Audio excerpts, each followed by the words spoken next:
Welcome to Spirits Podcast, a boozy dive into mythology, legends, and folklore. Every week we pour a drink and learn about a new story from around the world. I'm Amanda. And I'm Julia. And Amanda, hey, it's another Hometown Urban Legends episode. Wow, I'm loving this, like, 70s scatting, not that, scat? Is that, do you call it scatting when you say, when you sing scats? Yeah, when you do scoop-a-bop-bop, yeah, that's scatting. Julia, why the same as a poop word? I don't know. You know what we gotta do, Julia? We gotta get Gretchen McCulloch back on the show and ask her all about the haunted etymologies, by which I mean both cringy ones that she can't believe are true and also like literally the etymologies of words like haunting and spirits. That would be very fun. Check out Gretchen's podcast, Lingthusiasm, because it is great and it is mostly about that kind of stuff. But I do think that we could kind of come up with a series of words for Gretchen to tell us the origins of that are ghostly or vaguely ghostly related. I believe in us. I think this is a great idea. I think that would be fun. But in the meantime, not thinking about research that I have to do in order to do that episode, why don't we talk about some stories that were submitted by our listeners? I'm happy to go first, Amanda. I would love if you would. Now, see, I've had a little bit of a dream kick lately when it comes to Hometown Urban Legends episodes. Okay. And especially our bonus Urban Legends over on the Patreon. I've been like collecting them. I've been like creating my little dragon's hoard of them. And I want to share this one from Lindsay, who titles the email, My Narcoleptic Great Aunt Experiments with Astral Projection. I am so in. So Lindsay writes, Hi, Spirits team. I've been a listener since the early days, and I've been sitting on this one for a while. So here it goes. I'm from a small mining town in Pennsylvania that saw its heyday during the coal boom of the early 1900s. Immigrants moved in for the mining jobs and settled in different parts of the town. My ancestors moved into the Slovak part of town. Consequently, so did my husband's. Now, the Slovak part of town was particularly known to be, quote-unquote, witchy. Mm-hmm. My husband has quite a few stories from his family and even feels some spooky vibes of his own, namely a specific part of the woods in which he will never go due to recurring nightmares of the supernatural variety.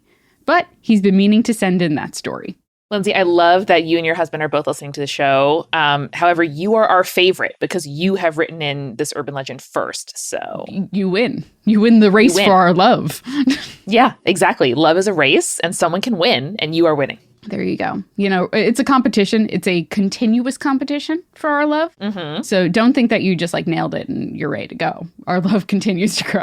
No.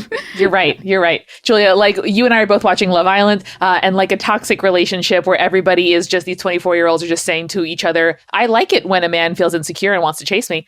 That's us, but regarding Hometown Urban Legends emails. Yes. Lindsay continues, if my family has more than this one story, I'll never know. My grandmother was the sort of tight-lipped, no-nonsense woman who grew up during the Great Depression, and she didn't like to share much of her past. My knowledge of this particular story stemmed from my mother, who was present for the ordeal and shared the details after a few glasses of wine. So much to love here, Julia. Number one, do you think that millennials, like the silent generation, we're sure not going to be silent. Okay, we know that. We're so loud. We're so loud. We can't stop. We all have podcasts.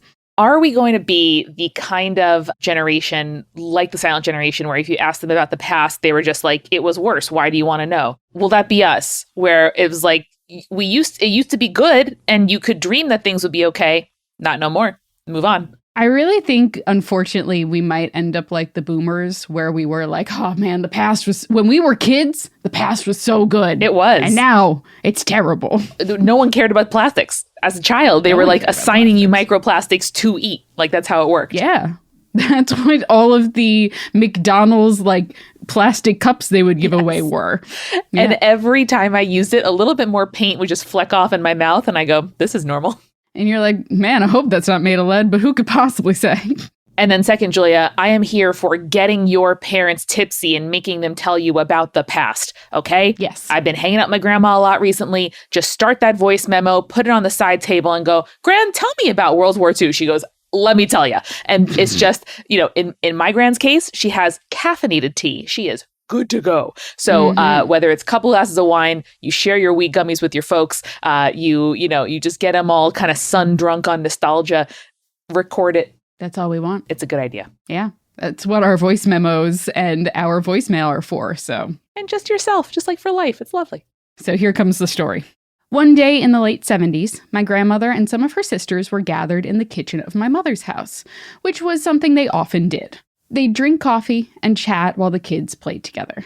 They had a sort of open door policy, especially as many of their neighbors were relatives and friends. So it was no surprise when one neighbor entered the kitchen and interjected, "Yins didn't tell me Mary was in. Where's she at?" Yins apparently is Western Pennsylvania for you guys. Yes, it is. One of my favorite dialects. Now, the following conversation ensued.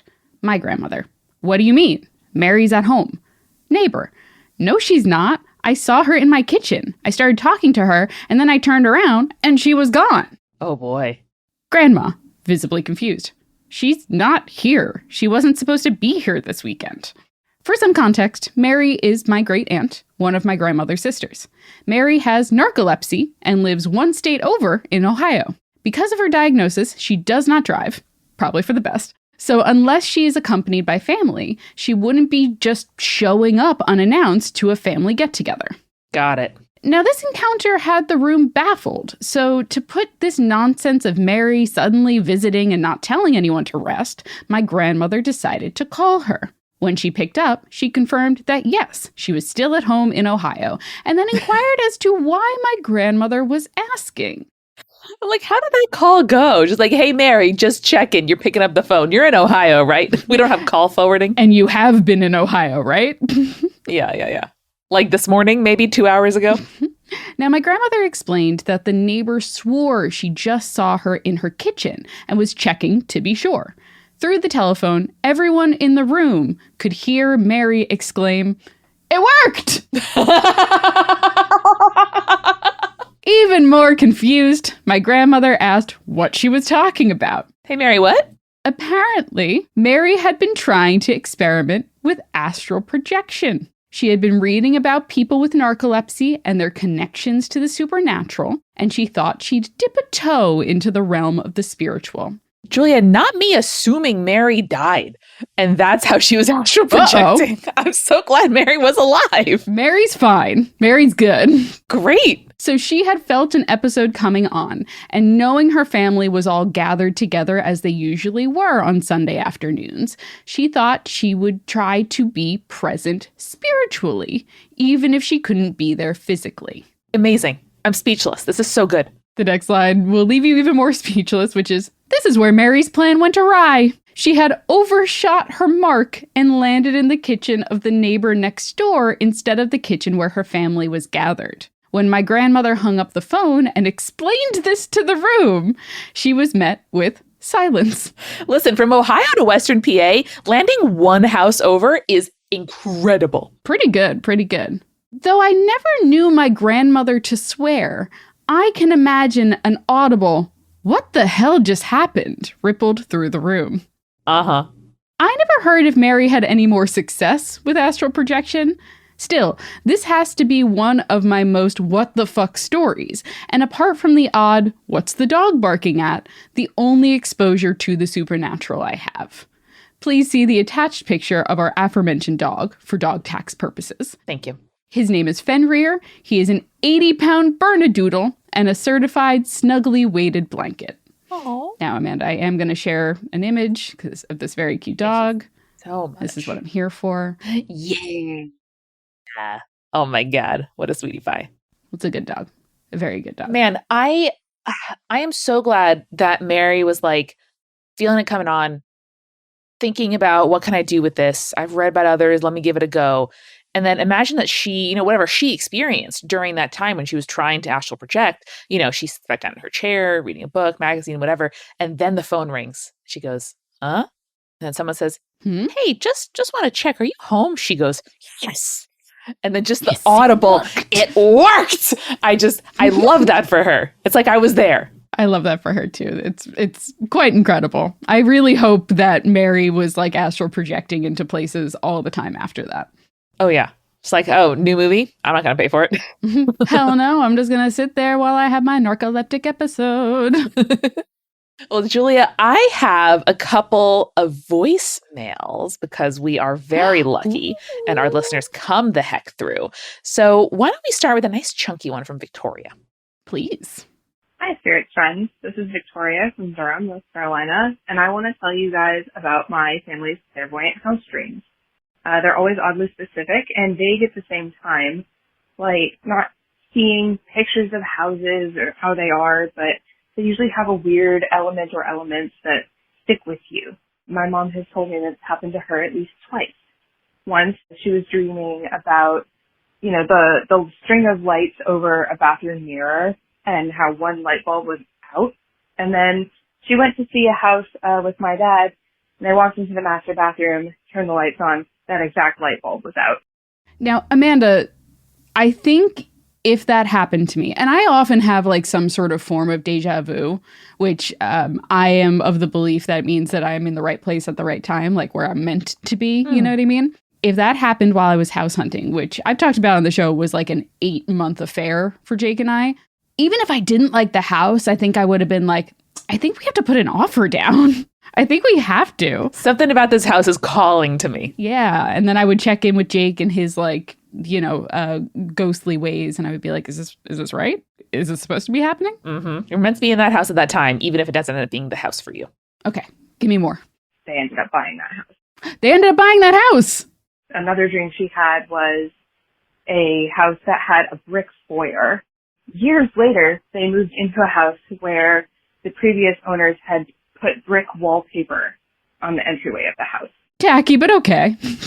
As the daughter of a bricklayer, none of whom are unionized, by the way. That's anti-union, I'm just going to say. Time has come, my partner and I were looking for our first house. During the process, I had this dream about a house with multi-shaded flooring. There was a weird area in the living room that was like a perfect circle that was different from the flooring somehow.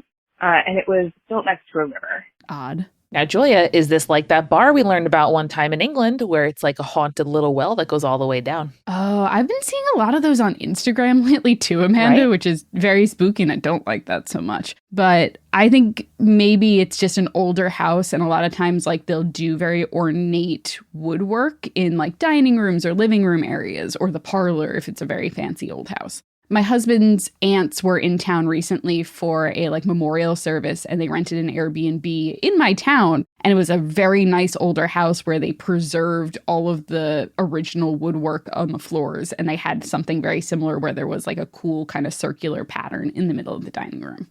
Nice. Oh, and yeah, if somebody like tried to restore or couldn't save like the filigree, then there would just be kind of like a round circle of like random. Exactly. I remember looking up like interpretations online. I was like, what does this mean? And then 2 days later, we went to visit this house and it had multi-shaded flooring. It had a spot in the dining room where there had obviously been a circular rug. And so the like sun had bleached the floor in a perfect circle around it.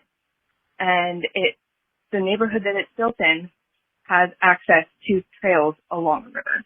We just closed on that house yesterday. I was going to say, you better have gotten that house. It seems kind of weird that this runs in my family. But yeah, it's just figured you guys would find that interesting. Thanks. Love the podcast. I also love that because like, I feel like it would be so like disappointing if you had a dream about that house and then you didn't end up getting it because the housing market is a piece of shit right now. So that delights me to no end. I'm so happy for you. That's fantastic and well deserved. Victoria, huge congratulations on owning a freaking house. Huge. Huge. I'm so glad that your dream gave you a little preview as to what's to come. Again, Amanda, another dream. Another dream. We're on a dream kick. How about a little one before we take our break, Amanda? Please. All right, this is from Maud, they, she, and it's titled Something in the Woods, Midwest College Cryptids and Narrow Escapes. Hi, Amanda and Julia. I just wanted to say first off that I'm a huge fan of the show and I've been listening for years. My favorite episodes have been, of course, Hometown Urban Legends and The Advice from Folklore, which are always fun to listen to. It is why, after all these years, I'm excited that I finally have a hometown urban legend of my own to share with you. Like, we don't want you guys to get haunted in your daily lives, but when you do, come to us, you know? It is a delight for us. Thank you. It's a silver lining. I also love the trend of people being like, I thought I didn't have one. And then I had a conversation with my mom and I realized this traumatic experience that I kind of hid from myself for a very long time. Yeah. Yep. Mm-hmm. Classic moms. Mm-hmm. Now, I want to preface with a few things. I am a practicing folk witch and have been since high school. I am also a big believer in the supernatural world, so in no way team ignorant. I wish, though. It seems nice. That being said, there are usually mundane explanations for most things in life, and I look for those before I look to the supernatural. Unfortunately, there was nothing mundane about this. Great line. Good line. Getting stoked. My story begins on a warm spring evening, last night from when I'm writing in. So hot and fresh. Oh my God, I love a hot and fresh urban legend. It's like wild caught, flash frozen salmon. It's like you've caught it. It is fresh in the mind. Send it right into Spirits Podcast. So my story begins on a warm spring evening when I decided to join two of my friends on a cathartic walk. My college has acres of fields and forests that are easily accessible to students, and on this night, like many others, we decided to take full advantage of them. It was warm, but with a light breeze, and we encountered only one person on our path fairly early in the walk. There being three of us, I felt totally comfortable being in the woods at night with flashlights on and a big yellow moon looking over us above the trees. The walk was mostly uneventful, the path before us as familiar in the dark as it was in the light of day. It was nice to be out now that the biting cold of the Midwest winter had given way to a pleasant spring. Near the end of our walk, we crossed a bridge into a part of the forest that I had never been in before, in day or night. At first, everything was fine, until the three of us stepped off the bridge and into the forest again. Almost immediately, there was a scream. It wasn't a human scream, but rather something more animal. Worse. I'll take a human scream any day. The second I heard it, the hair on my arms stood up, and I felt like the air was pressing in around me. I had never felt anything like this before in the forest. The trees seemed to lean in around the path and blocked out the moon. Without my flashlight, it would have been pitch black. I told my friends that we should hurry because something wasn't right. They assured me that everything was fine, but very soon we were all linking arms and quickening our steps. As we walked, the uneven crunch of underbrush from something just next to me in the forest, just beyond the light of my flashlight, was following, keeping pace.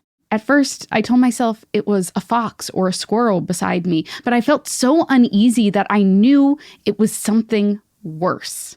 I was afraid to even look at the woods because what if there was something looking back? What I didn't know at the time was one of my friends heard the same thing on his side of the forest, the same tension in his body. Okay, best case scenario, you're both going to leave this forest with your new witches familiars. Worst case scenario being absolutely herded by bad spirits. Or, if we're looking at the practicality of it too, wolves? I don't know if there's wolves in the Midwest. There's probably bears, right? Bears are in the Midwest. Definitely foxes. Those are huge. Yeah. As soon as the path turned out of the forest, we took it. And the strange crunching followed until we cleared the tree line. We walked until the moon was fully visible in the sky before we turned back and began talking about what had just happened. Something had wanted us out of those woods and had been making sure that we left. I have no doubts that if we had stayed on the forest path any longer, whatever that something was would have continued to follow us. As my friends and I relished in the safety of moonlight and familiar campus pathways, we noticed that the crickets had come back. While we were in the forest, there had been nothing but our voices, footsteps, and the thing in there with us. Whatever was in those woods, even the insects didn't like it. Needless to say, I don't think I will be crossing that bridge anytime soon. I've never felt anything so hostile before on campus, and I doubt I will again. The good news, of course, is the campus cryptid did not get us this time. And I have something to send in to you all, which makes it all the more better. My first thought once we were safe is, I can send this into spirits. So here you go. Well done. Well done. Anyhow, thanks for reading this. If you want to hear about the antique store bones that never wanted to be touched, or the ghost cat that might be living in my house, let me know. Stay creepy, stay cool, Maud. I mean, obviously, Maud, we want to hear about those things. Obviously. Maud, you know. You know. You know. We don't have to answer. You know. You know. You know. You know what to do. All right, Amanda, why don't we go ahead and grab our refill? Let's do it. Hey everybody, it's Amanda, and welcome to The Refill. Welcome especially to our newest patron, Mel R. Thank you so much for joining us and helping us support this podcast and make it our jobs and pay our researcher, Sally, and our editor, Bren, and all of the fabulous folks, Talia, who does our social media. We so appreciate your support, and we could not make this our jobs without you. So thank you so much to you and our supporting producer level patrons, Alicia Ann, Hannah, Lily, Matthew, Rico, like Scott, Will, and and our legend level patrons, Audra, Bex, Chibi Yokai, Michael, Morgan H., Captain Jonathan, Malachi Cosmos, Sarah, and BM Me Up Scotty. If you would like to join the Patreon and have your name read out loud in a refill, go on over to patreon.com/spiritspodcast. Listen, y'all, we have had so much fun recording Urban Legends episodes recently. You came through with your submissions. But you know what I want to challenge you to do next? Send us a voicemail. If you are outside the US, just send a voice memo. You can take one on your phone, on your computer, whatever you want, to spiritspodcast@gmail.com. That's also the address that you can just attach pet or plant photos to at any time. Or if you're in the US, give us a call at 617-420-2344. 617-420-2344. And that number is in the episode description of every dang episode. Okay? I want to hear from you. There is a ton going on at Multitude these days, which is very fun, including some excellent episodes of This Guy Sucked. This is, of course, Multitude's history podcast for haters by haters, hosted, created by historian Dr. Claire Aubin, who is a historian of Nazism, specifically Nazi perpetration in the U.S. The U.S., by the way, loves to bring people in from other countries when they have scientific knowledge that's very useful to the U.S. at the time. That happened. And having Dr. Aubin, having Claire, talk to fellow historians about the subjects of their research, who they hate, is such a delicious concept for a show, and it delivers every dang week, okay? Episodes are out every Thursday wherever you listen to podcasts, and you have got to check it out. I have been recommending this show to everybody I meet, and every single person's eyes light up when I say it's the For and By Haters history podcast. So go on over and listen to This Guy Sucked.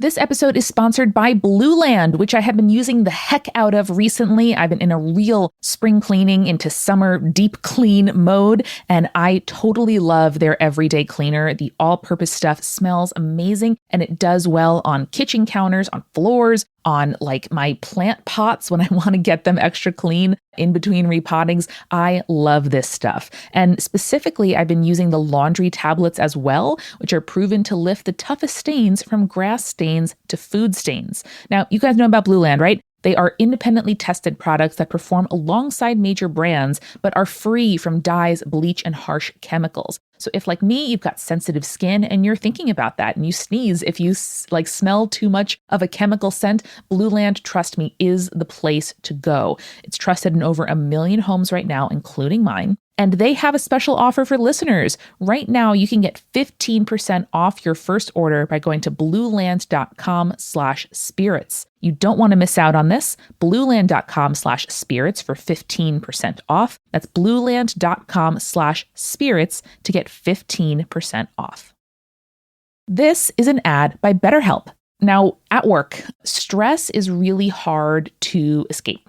In fact, 61% of the global workforce experiences higher than normal levels of stress. And the thing they have in common is that they are in the workforce. Capitalism, as you heard on our episode with Dr. Jathan Stadowski, is going to grind us into dust. So to battle stress, until we're able to all have a world where we don't have to be like wage slaves for our labors, etc., we can't wave goodbye to work. But we can start small with a focus on wellness, not just a day off every now and again, but also just ways of making your life, putting it in perspective and thinking about it and just getting through the day with stress management techniques or just kind of bigger things that help you figure out who you are, what your life is doing, and where you want to go. BetterHelp is a really good option if you can't afford therapy currently, if there's not therapy near you, or if for whatever reason you can't safely or financially access therapy right now. Consider BetterHelp. It's convenient and entirely online. The App Store rating, by the way, 4.9 out of 5, based on 1.7 million client reviews. I really appreciated when I could not afford therapy and wanted to do something that was at like a different time every week as opposed to committing to one at the exact same time. I was able to use BetterHelp and book my sessions right there online. As the largest online therapy provider in the world, BetterHelp can provide access to mental health professionals with a diverse variety of expertise. So unwind from work with BetterHelp. Our listeners get 10% off their first month at betterhelp.com/spirits. That's BetterHelp, HELP.com/spirits.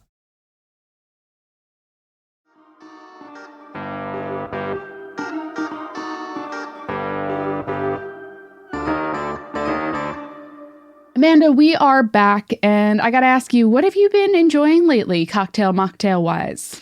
Julia, I am sweetly enjoying some family time this summer on Long Island, and you know that's the home of Blue Point Brewing. So I had the chance to have a Blue Point toasted lager on tap the other day, which I know you are an aficionado of, and it's different. So good. Here's the thing is, I agree, the Blue Point toasted lager hits different when it is on tap. It's also like kind of their... And I don't mean this in a bad way. It is their basic bitch beer in the sense that it is like the beer that they send out to all of the places that carry Blue Point. That is like their standard beer. And I like it, but they have so many great options at the brewery that they're like constantly innovating and everything like that, that I always encourage people. I'm like, if you like the toasted lager, let me tell you, you're going to like everything else that they serve. Blue Point's also doing this summer their own version of Bordy Barn. What's that? Oh, okay. I was going to say, probably most people who don't live on Long Island don't know about Bordy Barn. It was basically a thing that they used to do, I want to say out in the Hamptons, where it was a huge tent where you, every time you got a cup of beer, because it was just beer, they would give you a little smiley face sticker. And so, like, your goal as a drunken, like, 22-year-old was to be as covered in stickers as possible by the end of the night. I mean, kind of a great idea, right? Like, sometimes, you know, you're 3 beers in, you're like, what's that, beer number 3 or beer number 2? And you can just look down at your, you know, arm or your face or your hand and be like, oh, great, thank you.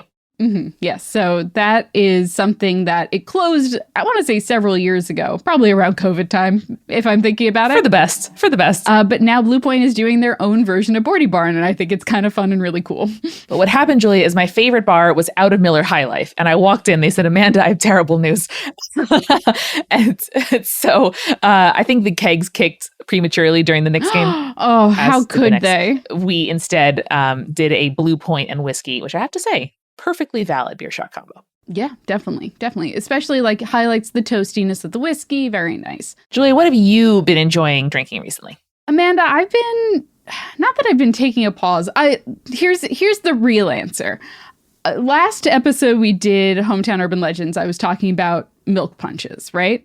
I had a milk punch disaster happen to me. No, what happened? I made a whole batch of what I was going to do a like Lucky Charms cereal milk punch, right? Great. Batched it. I put all the ingredients in my little glass container. I was going and I was mixing it probably, in hindsight, a little stupidly with my long metal bar spoon. Okay. And it caught the glass just right, where a dime-size hole opened up at the bottom of the glass, and all of my weird alcoholic curdled milk solution poured out onto my countertops. Oh, Julia.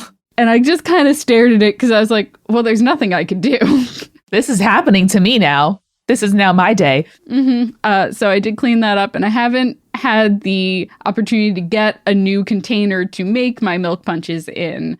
And also I've been a little discouraged. So what I've been doing instead is my local supermarket had a great sale on berries recently. So I've just been trying a bunch of different berry margaritas because Jake is a margarita guy during the summer. So I'm like, oh, here's a blackberry and sage margarita. He's like, wow.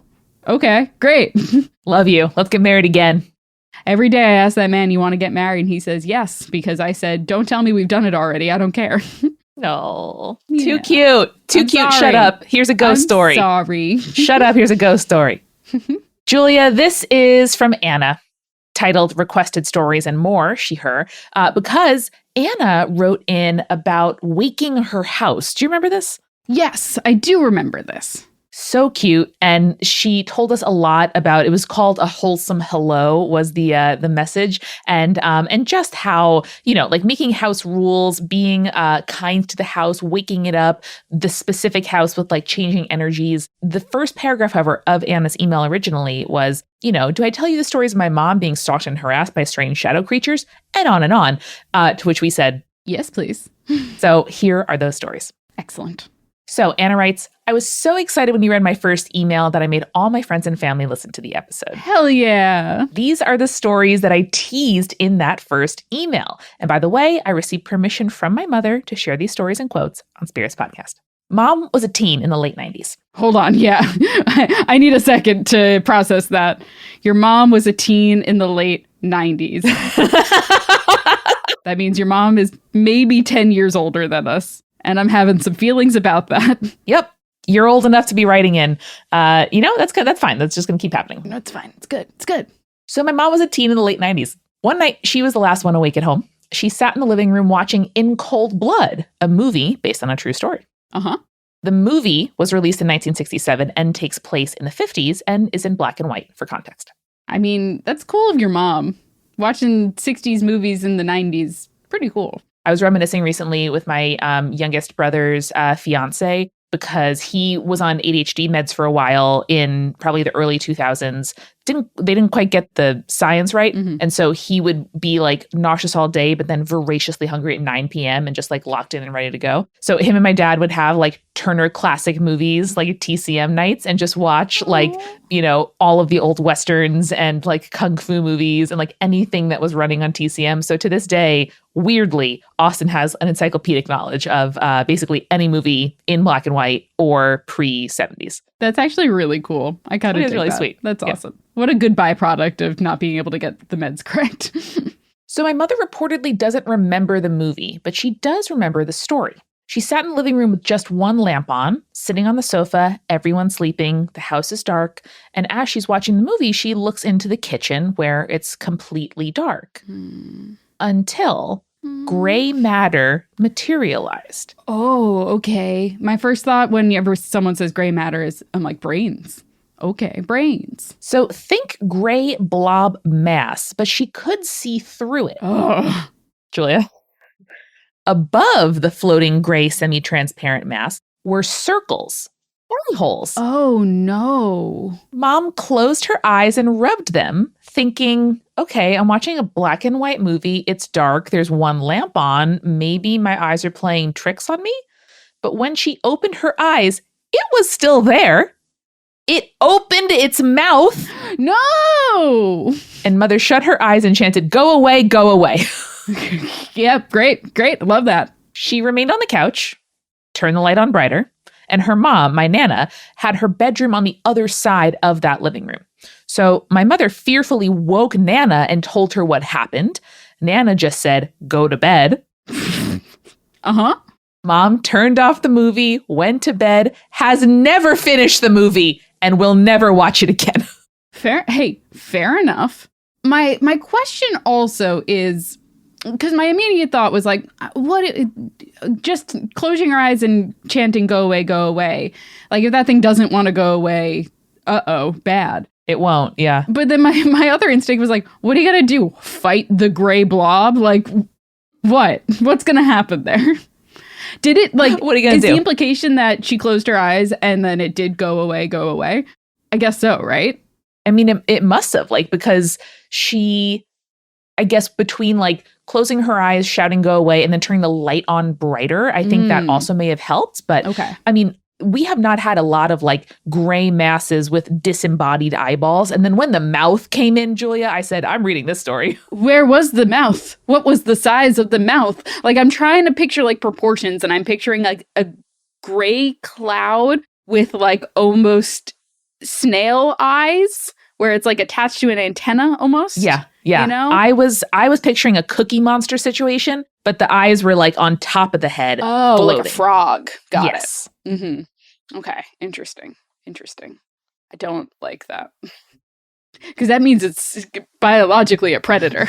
Wait, what? When the eyes are on top? When the eyes face forward, predator. When the eyes are on the side, prey. Wow. I guess every disembodied or sort of like amorphous haunting I have ever had described to me on Spirits Podcast has sure been a predator. Yeah, because like usually it is vaguely human shaped and humans do have predator face, right? Don't tell me twice. Now I'm picturing Predator from the movie Predator. In my mind, I am also now picturing like big frog mouth when it opened its mouth. Yes. And that's scarier because it could just swallow you. You're right. Like, especially if it was that far away in the kitchen and you saw that level of detail, I imagine just getting bigger as it gets closer to you, like the Gigantamax form of that trash Pokemon, you know? Yeah, I don't like that. Well, story number 2. When we first moved to Washington, my older sister and I were quite young, about 4 or 5. We lived on a house on Edith Point Road. It was a beautiful little cabin in the woods overlooking the ocean with just 2 neighbors. One of them was a family with a little girl the same age as me and my sister. The other was an older couple who had a really cool Siamese cat statue pair that I was a huge fan of. That's kind of cool. My stepfather, being a pilot, was gone a lot. So Mom, sister, and I would be in the house all alone in the woods. And my mother began to feel uneasy in the house, like something was watching her. Something specifically outside her bedroom window. She would hear strange noises outside that specific window. She insisted that my sister and I slept in the room with her so she could protect us if it comes to it. And to my sister and I, it was a fun sleepover in Mom's room when Stepdad was gone. We would read books, hang out, play games. To us, so much fun. But one night, Mother woke up in the middle of the night. There was a dark shadow in the corner. Before she could think about it enough to really be afraid, a ball of light shot out of the ceiling and hit the shadow.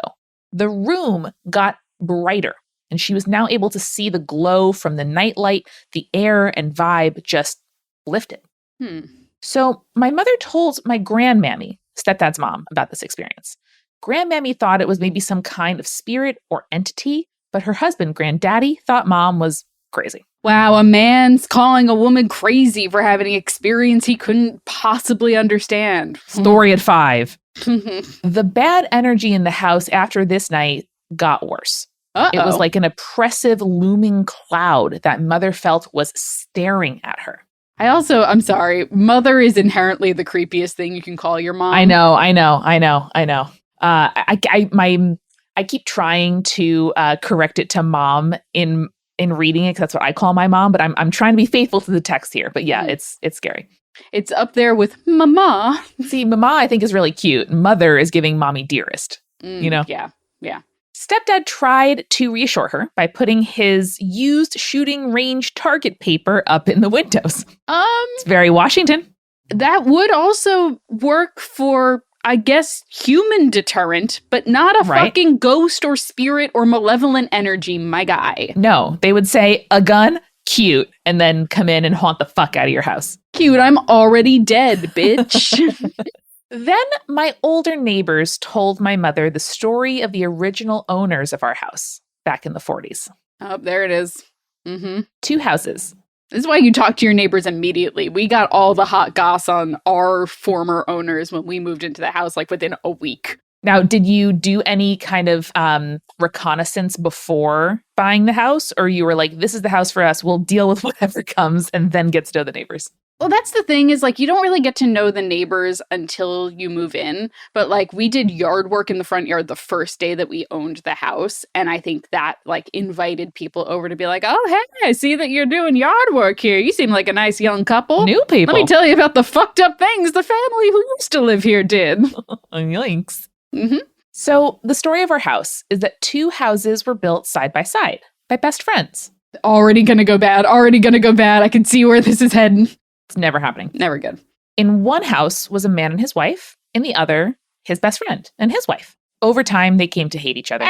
Deeply, profoundly hate each other. Classic. My mother didn't know why their friendship fell apart, if the falling out was fast or slow. Maybe she's forgotten, or maybe she was never told.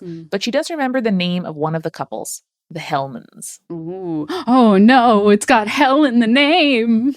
That or the mayonnaise fortune. Ah! Maybe both. Maybe both. Needless to say, she was very happy to leave when we moved out not too long after. I want to get the hot goss. Was someone cheating on someone else? Like, what happened here? Like, what's going on? Julia, my headcanon, the wives fell in love, the husbands were mad, and you had the lovely spirit of their love that defended your mother that night from the cloud, and then the cloud of, like heteropatriarchy, it remains. Julia, can I keep going? There are more stories from Mother. Yes, please. Sweet. So the next one begins, Mother has several large wooden candlesticks, the largest being about 2 feet tall. Okay. I'm into that. The candlesticks are thick, beautiful carvings, colorful candles, and they were kept on top of our china cabinet in the living room at the house we later lived in. And this house on 7th Street, it had weird energy. We could never tell if it was haunted or just old and unkept, but we would hear things like clinking down the stairs at night. And one morning we even went down to the kitchen to find the back door wide open. Hate that.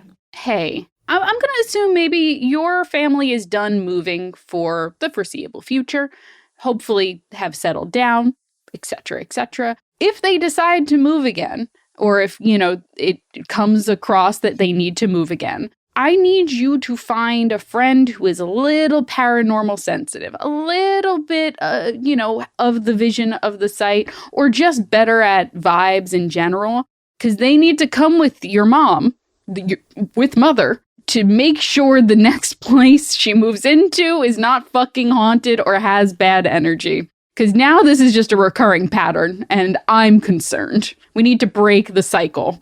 We do. If Mother likes a house, say, are you sure? And maybe let's assume that this is a little bit haunted. Things would often go missing in this house, like money out of Mother's wallet from her purse. What? Lights would shut off. The stove caught on fire. And creepiest of all, one of Mother's large candlesticks went missing from the top of the cabinet.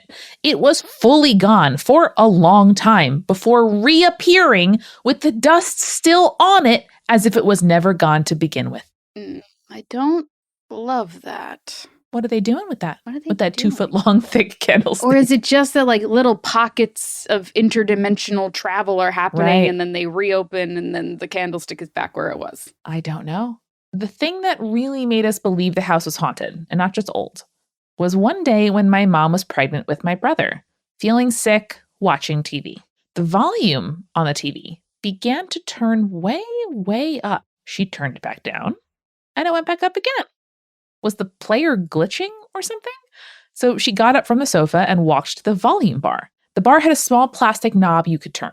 She crouched down and saw the little plastic knob begin to turn on its own as the volume began to rise. She turned off the TV and the volume bar and went into her bedroom. Okay.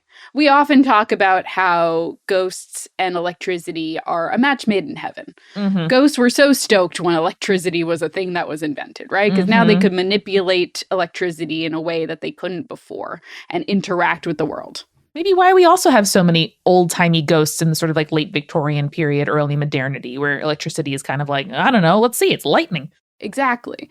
So, when we're talking about the sound bar turning up, I'm like, all right, either it's a malfunctioning sound bar or, the ghost is using the electricity in the air. That's not how electricity works, in order to manipulate the sound bar. Fine, whatever. Yeah, in the remote, they're right, like shorting a circuit where, the volume just keeps going up, whatever.